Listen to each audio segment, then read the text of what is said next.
Сәлеметсіз бе? Сізді өз арнамда көргеніме қуаныштымын. Сіздермен дәрігер Гүлнұр. Бауыр қанды тазартуға және удан арылтуға көмектесетін дененің құрсақ бөлігіндегі оң жақ қабырғаларының астында орналасқан ішкі мүше. Бауыр адам ағзасында зат алмасу үдерісіне қатысады. Онда ас қорыту сөлдерінің бірі өт түзіледі.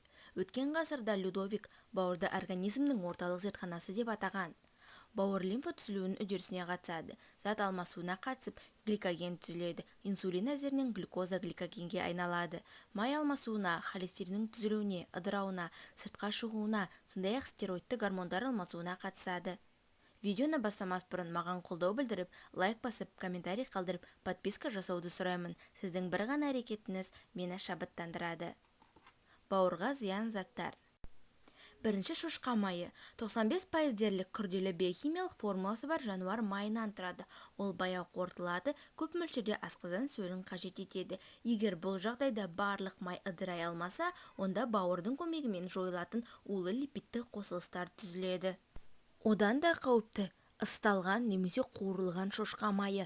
Термиялық өңдеу кезінде онда канцерогендер пайда болады. Олар теориялық тұрғыдан қатерлі ісіктің пайда болуына себеп болуы мүмкін. Жалпы шошқа майын өте мұқият және аз мөлшерде тұтыну қажет. Екінші маргарин. Маргарин біздің бауырымыз ұнатпайтын тағамдардың бірі. Мұнда майонезді де қосуға болады. Қазір оларды өндіруде негізінен қатты майларды қолданады.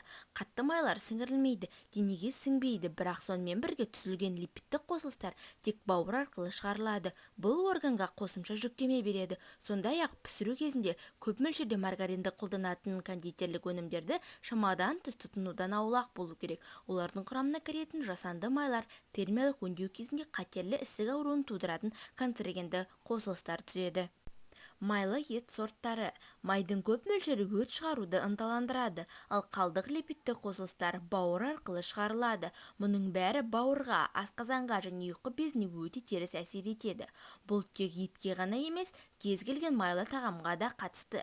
Майлы ет сорттарында да төмен тығыздықтағы холестериннің көп мөлшері бар. Соның салдарынан қоректендіретін тамырлардағы қалыпты қан ағымы бұзылуы мүмкін. Дәрігерлер ең зиянды ет майлы шошқа еді, ал одан кейін аз зиянды сиыр еті дейді. Келесі кезекте ащы дәмдеуіштер.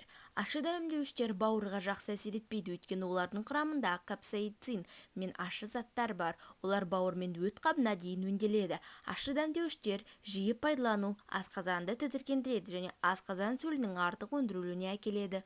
Бұл ас қорыту жүйесін кешенді түрде бұзады. Ащы дәмдеуіштердің жалғыз ғана пайдасы асқазанның шышты қабығының регенерациясын ынталандыру. Сонымен қатар ішек микрофлорасын қалыпқа келтіру. Тұзды шамадан тыс тұтыну, әсіресе майлы тағамдармен бірге ағзаның натрий мен шамадан тыс жүктелуіне әкеледі. Бұл бауырда созылмалы қабынуды тудырады. Ол ерте ме кеш пе циррозға алып келеді. Алкоголь. Кез келген мөлшерде алкоголь бауырға зиянды, өйткені этил спирті және оның барлық туындылары кейіннен пайда болатының біздің денемізді өлтіретін у. Нәтижесінде бауыр оны бейтараптандырумен айналысады. Ғалымдар сонымен қатар алкогольдің ең аз дозасы бауырдың бірнеше жасушаларының жойылуына әкелетінін дәлелдеді. Осыған сүйене отырып, алкогольдің аз мөлшерде пайдалы екендігі туралы мәлімдеме өтірік екендігін айтамын. Мұны бауыр цирроз ауруларының 70% алкогольді тұтынудың негізгі себебі болып табылатын статистикада дәлелдейді. Бауыр проблемаларының белгілері. Төменде белгілердің кез келгені бауыр проблемаларын көрсетуі мүмкін. Тері мен көздер сарғыш болып көрінеді. Іштің ауруы және ісінуі, аяқтардағы ісіну, қышу, қара зәр, бозғылт нәжіс, созылмалы шаршау, жүрек айнуы және құсу, тәбеттің төмендеуі, денедегі көгерудің пайда болуы. Бауырды қалай қорғауға болады?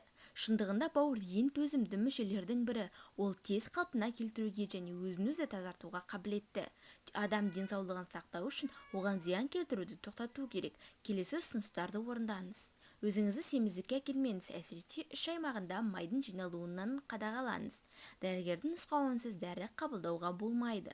Алкогольді, кондитерлік өнімдерді, қуырылған, тұзды тағамдарды, дүкеннен сатып алынған кондитерлік өнімдерді, күріш пен макарон өнімдерін, сондай-ақ қызыл етті тұтынуды шектеңіз. Бауырға зиянды тағамдардың ең бірінші орнында фастфуд. Бұл санатқа гамбургерлер, француз фридері, чипсы, тез кеспей және тағы басқалар жатады. Бұл өнімдер құрамында зиянды майлар, хош иістендіргіштер мен хош иісті күшейтетін заттар бар. Бауыр ең маңызды сүзгіш орган болып табылады және оны мұқият емдеу маңызды. Көптеген танымал ауруларды болдырмау үшін кейде сіздің диетаңыздан бауырдың ең зиянды өнімдерін жою жеткілікті. Ең алдымен бұл май және ауыр тағам. Оны мәзірден алып тастау тек бауырдың ғана емес, толығымен ас қорыту органдарының да денсаулығын жақсартады. Сондықтан өз рационыңыздан газдалған сусынды, фруктозаны, чипсы, фастфуд, алкоголь, крекер типтес піспе нан, шұжық пен майлы етті, майлы қуырылған тағамнан бас тартқаныңыз абзал. Бүгінгі видеом сіздерге пайдалы болды деген ойдамын. Сіздермен болған дәрігер Гүлнұр. Каналыма қосылып, лайк басып, комментарий қалдырып кетулеріңізді сұраймын. Келесі кездескенше сау болыңыздар.